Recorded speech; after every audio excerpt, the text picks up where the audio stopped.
Okay, we're going to do a little bit of practice on how to solve for the stairs lab. So I have my two equation pyramids, WFD and WPT. Remember this W up here stands for work, whose units are joules. T is time, P is power. Remember the units for power is watts. Don't get that confused for the work up there. It's easy to mix those up.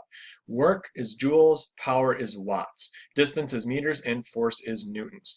Now I've already measured the height here. It's 12 stairs times 17.5 centimeters per stair, which gives me a total height of 210 centimeters you're going up.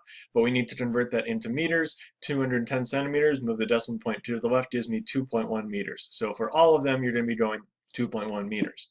Now I'm going to measure out my weight as 167 pounds. My partner is the world's largest sumo wrestler. Yes, I looked this up. No, he wasn't really my partner, but we're going with it. He weighed in at 240 kilograms. We're going to need to convert those both into force. This first one says if you measure in pounds, which I did right here, multiply your mass in pounds by 4.45. So 167 times 4.45 is going to give me 743.15 newtons of force. That is the force that's pulling me toward the center of the earth. That's the force of gravity.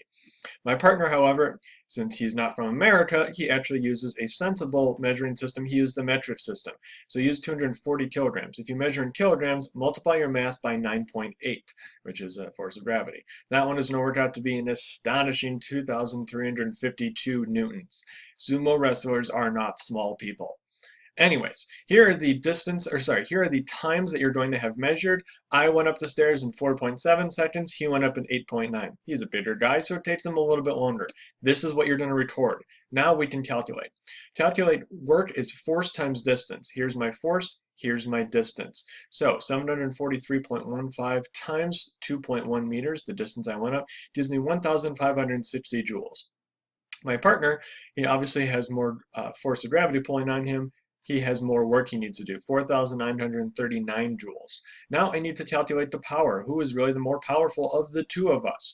That is work divided by time. Here's my work. Here's the time that you measured there. So for me, 1,560 divided by 4.7 gives me 331.9 W. Remember that W stands for watts here. My partner, he had obviously more work, but he took longer. He is going to calculate out to 554.9 watts. So he was more powerful than I was.